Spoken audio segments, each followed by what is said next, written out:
Welcome back to the deep learning classes. अस्सलाम वालेकुम वरहमतुल्लाहि वबरकातुहू। लास्ट टाइम हमने साइबर क्राइम या साइबर अटैक के बारे में समझा था। तो आज की क्लास में हम साइबर क्राइम टाइप्स को समझते हैं। तो चलिए क्लास स्टार्ट करते हैं। साइबर क्राइम के बहुत सारे तरीके हैं, तो इन तरीकों को हम एक एक करके समझ लेते हैं। फिशिंग एक साइबर क्राइम है जिसके ज़रिए से अटैकर यूज़र को फेक मैसेज या फेक ईमेल सेंड करता है, जिसका मकसद पीछे ये होता है कि इसके ज़रिए से उसकी यूज़र की सेंसिटिव इंफॉर्मेशन हासिल करना। और ये हो सकती है for example user name, password, credit card numbers या बैंक अकाउंट इंफॉर्मेशन ये हो सकती है। तो ये इम्पोर्टेंट डेटा जो है, ये इम्पोर्टेंट इंफॉर्मेशन है, इसको अटैकर हासिल करता है और उसके बाद ये उसे बेच भी सकता है या इस इंफॉर्मेशन को वो गलत तरीके से इस्तेमाल कर सकता है और इस यूज़र को इस तरीके से यूज़र इस जाल में फंस जाता है। Next cyber attack is ransomware attack. ये अटैक सबसे ज़्यादा कॉमन है। साइबर क्राइम में अटैकर जो है वो एक मालवेयर का इस्तेमाल करता है और यूज़र का जो भी डेटा होता है वो उसे एनक्रिप्ट कर लेता है। यानी यूज़र का खुद का डेटा जो है वो सारा एनक्रिप्टेड फॉर्म में चला जाता है और यूज़र उसको इस्तेमाल नहीं कर पाता है। बाद में अटैकर उससे कांटेक्ट करते हैं और पैसे मांगते हैं, जिसको हम रैंसम कहते हैं। एक हैंडसम मनी मांगते हैं। पैसे मिलने के बाद वो उसे एक की प्रोवाइड करते हैं, जिसके ज़रिए से उसका जो एनक्रिप्टेड डेटा जो है वो वापस अपनी फॉर्म में आ जाता है और इस तरीके से यूज़र का डेटा अनलॉक हो जाता है। Next is crypto jacking. ये भी एक साइबर क्राइम है जिसमें अटैकर यूज़र का स्मार्टफोन, कंप्यूटर, टैबलेट्स और इवन सर्वर्स तक इस्तेमाल करते हैं क्रिप्टो करेंसी को हासिल करने के लिए बाय इलीगल वे। और इसमें ये क्रिप्टो करेंसी क्या होती है? ये क्रिप्टो करेंसी एक डिजिटल या हम कह सकते हैं वर्चुअल मनी होता है। क्रिप्टो करेंसी की बेस्ट एग्जांपल है बिटकॉइन। बिटकॉइन का नाम सब लोगों ने सुना होगा और प्रेजेंट वर्ल्ड में अप्रॉक्सीमेटली 300 से ज़्यादा क्रिप्टो करेंसीज मौजूद है, यानी डिजिटल या वर्चुअल मनी मौजूद है। तो इसको अटैकर इलीगल तरीके से लोगों का ये जो उनकी क्रिप्टो करेंसी होती है ये इनसे वो छीन लेते हैं। तो इसको कहा जाता है crypto jacking. Next is backdoors. ये भी एक साइबर क्रिमिनल एक्टिविटी है जिसमें अटैकर यूजुअल ऑथेंटिकेशन जो सिस्टम की होती है उसको बाईपास कर देता है और सिस्टम का जो डेटा होता है, सिस्टम के जो रिसोर्सेज होते हैं उनको एक्सेस करता है। बैकडोर का मतलब यानी पीछे वाले दरवाजे से। तो इसका मतलब है यहाँ क्रिमिनल जो हैं वो किसी लूप होल को देखते हैं और वहाँ से सिस्टम को एक्सेस कर पाते हैं और इसका मतलब है वो ऑथेंटिकेशन को बाईपास करते हैं। तो इस तरीके से ये ऑथेंटिकेशन को बाईपास करना भी एक साइबर क्राइम है। Another cyber crime is cyber bullying. इसको कभी कभार हम ऑनलाइन बुलिंग या इंटरनेट बुलिंग भी कहते हैं। इसमें अगर कोई शख्स हार्मफुल या ह्यूमिलेटिंग कंटेंट सेंड करता है या शेयर करता है किसी और के साथ, या कोई ऐसा कंटेंट जिसमें एम्बैरसमेंट हो, यानी किसी किसी की बेइज्जती हो या किसी को शर्मिंदा करने का मकसद हो, तो उस चीज़ को कहा जाएगा साइबर बुलिंग। फॉर एग्जांपल किसी को लूज़र कहना, स्टूपिड, ऑल दैट, इस तरीके का कंटेंट शेयर करना या किसी को सेंड करना, तो इसको कहते हैं हम साइबर बुलिंग। क्योंकि ये रीज़न बनता है साइकोलॉजिकल प्रॉब्लम्स के लिए। आम तौर पर ये साइबर बुलिंग जो देखा गया है वो उमूमन हम टीनेजर्स में देखते हैं। Next cyber crime is software piracy.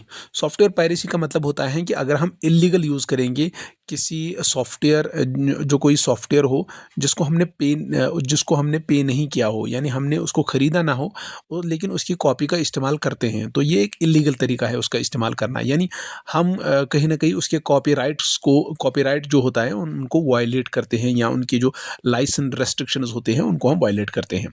तो ये भी साइबर क्राइम में आ जाता है। इसको कहते हैं हम सॉफ्टवेयर पायरेसी, यानी हम पायरेटेड सॉफ्टवेयर्स का इस्तेमाल करते हैं जिनको लाइसेंस नहीं मिली है, हम उन्हीं सॉफ्टवेयर्स का इस्तेमाल करते हैं। फॉर एग्जांपल मैं बताऊंगा आपकी एक एग्जांपल मैंने लिखी है। अगर हमने विंडोज़ का कोई सॉफ्टवेयर डाउनलोड किया है, ऑपरेटिंग सिस्टम डाउनलोड किया है और फिर उसको एक्टिवेट नहीं किया, अलबत्ता उसके लिए हमने क्या किया, एक क्रैक की मदद से उसको बाईपास किया, उस एक्टिवेशन को, उस जो वैलिड लाइसेंस मिलनी चाहिए हमें, हमने उसको पे नहीं किया, हमने वो लाइसेंस नहीं हासिल की, बल्कि हमने क्रैक की मदद से उस सॉफ्टवेयर को इस्तेमाल किया। तो इस सॉफ्टवेयर को कहा जाएगा पायरेटेड सॉफ्टवेयर। तो ये एक पायरेसी है। सिर्फ सॉफ्टवेयर ही पायरेटेड नहीं होते हैं, बल्कि म्यूज़िक, मूवीज़ या पिक्चर्स, अगर हम इनकी लाइसेंस या इनके कॉपीराइट्स को वायलेट करते हैं, तो ये म्यूज़िक हो या मूवी हो या पिक्चर हो, ये भी पायरेटेड में आ जाता है। Next cyber crime is identity theft. ये एक ऐसा साइबर क्राइम है जिसमें अटैकर जो है वो यूज़र का पर्सनल डेटा जो है वो इस्तेमाल करता है। फॉर एग्जांपल यूज़र का क्रेडिट कार्ड हो, उसकी पर्सनल पिक्चर्स, उसका नाम या एड्रेस एट्सेट्रा, ये सारा वो इस्तेमाल कर रहा है किसी फ्रॉड को अंजाम देने के लिए। कोई फ्रॉड कर रहा है, कोई क्राइम कर रहा है, उसके लिए किसी यूज़र का डेटा इस्तेमाल कर रहा है, और उसकी इजाज़त के बगैर, विदाउट परमिशन, उसकी इजाज़त के बगैर ये सारी चीज़ें कर रहा है, तो इसको कहा जाता है आइडेंटिटी थेफ्ट। एक और क्राइम है जिसे कहते हैं इंटरनेट फ्रॉड। ये जनरल टर्म है internet fraud. Actually cyber crime जितने भी इंटरनेट पे होते हैं उन सभी को कहा जाता है इंटरनेट फ्रॉड। फॉर एग्जांपल, जितने भी क्राइम हो रहे हैं इंटरनेट पे, उन सभी को हम कह सकते हैं internet fraud. For example, spam हो, बैंक फ्रॉड्स हो, या थेफ्ट ऑफ सर्विस हो, एट्सेट्रा, ये सारी जो हैं इसी को इंटरनेट फ्रॉड भी कहते हैं। Next cyber crime is cyber extortion. इसमें अटैकर जो है वो यूज़र से डिमांड करता है मनी के लिए।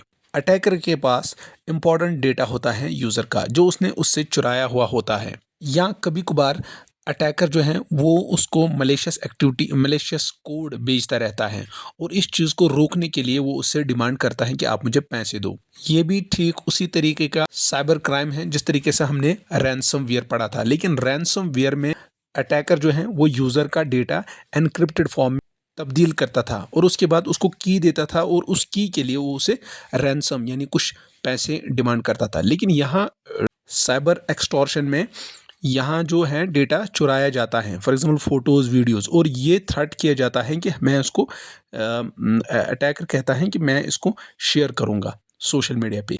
ये एक बुनियादी फ़र्क है साइबर एक्सटॉर्शन और रैंसमवेयर में। Next is online recruitment fraud.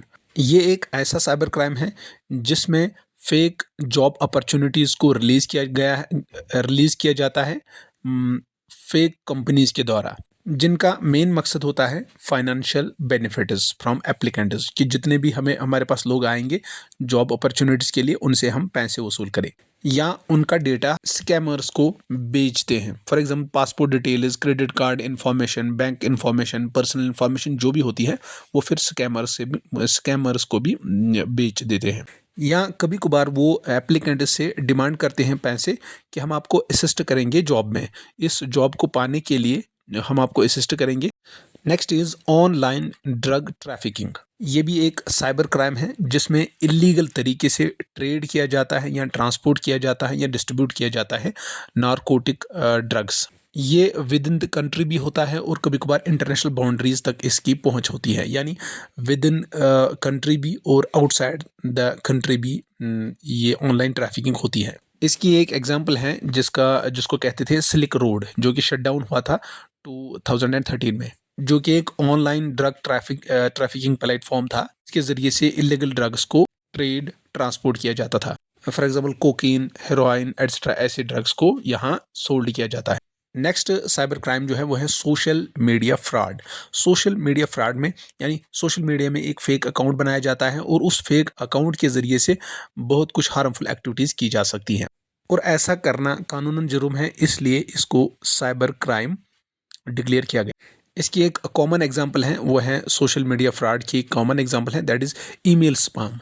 Next is browser hijacker, जो यूज़र की सारी इंटरनेट की सर्चेस को रीडायरेक्ट करता है उन पेजों पे जिन पे यूज़र नहीं चाहता है कि मैं उस पेज पे आ जाऊं। यानी यूज़र नहीं चाहता है किसी वेबसाइट पे जाना, लेकिन यहाँ ब्राउज़र हाईजैकर जो है वो उसको उन पेजेस पे ले जाता है। नॉर्मली ये सब कुछ एक मलवेयर प्रोग्राम से होता है, यानी मलिशियस कोड एक होता है जो विदाउट यूज़र्स परमिशन, यूज़र के परमिशन के बगैर ही वो जो ब्राउज़र की सेटिंग होती हैं उसको मॉडिफाई करता है, और यूज़र बार बार ऐसे पेजेस पे पहुंच जाता है जहां पे वो नहीं चाहता है जाना, जहां पे वो विजिट नहीं करना चाहता है, लेकिन उस इस कोड की वजह से वो बार बार उन्हीं वेब पेजों पे पहुंच जाता है।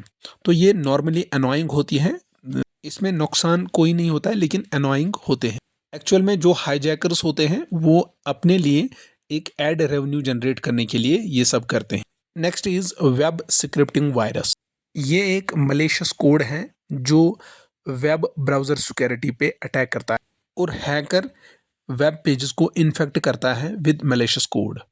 इसको कभी कभार क्लाइंट साइड स्क्रिप्टिंग भी कहते हैं। इस कोड की मदद से फिर साइबर क्रिमिनल्स अटैक करते हैं बहुत सारी websites, for example social networking sites या ईमेल प्रोवाइडर जो होते हैं उनकी साइट्स पे अटैक कर। साइबर क्राइम्स दिन ब दिन बढ़ते जा रहे हैं। हर 4 दिन के बाद एक नया साइबर क्राइम वजूद में आ जाता है, क्योंकि साइबर क्रिमिनल्स हमेशा अपने आप को छुपाने के लिए और लोगों को फंसाने के लिए एक नए नए तरीके ढूंढ लेते हैं। इस स्लाइड में मैंने कुछ और साइबर क्राइम्स को डिफाइन किया है। आप वीडियो को पॉज करके इनको देख लीजिए, एक बार इनको समझ लीजिए। इस स्लाइड में चंद और साइबर क्राइम है, वीडियो को एक बार पॉज करके इन सभी को एक बार पढ़ लीजिए। Now let us recapitulate. आज तक इस सीरीज में हमने क्या क्या पढ़ा। लेक्चर 1 में हमने वायरस पढ़ा, लेक्चर 2 में हमने टाइप्स ऑफ वायरस पढ़ा, लेक्चर 3 में हमने एंटीवायरस को इन डिटेल समझा, लेक्चर 4 में मलिशियस सॉफ्टवेयर्स को समझा, लेक्चर 5 में हमने साइबर अटैक को देखा, और आज लेक्चर 6 में साइबर क्राइम टाइप्स को समझा। तो इंशाल्लाह in the next class lecture 7 में हम इथिकल हैकिंग या फायर वॉल को देख लेंगे। तब तक के लिए दीजिए हमें इजाज़त इस ब्यूटीफुल कोट के साथ। Beggars can't be choosers. लाचार के पास इक्तिदार नहीं होता। अल्लाह हाफिज़, फ़ी अमानिल्लाह।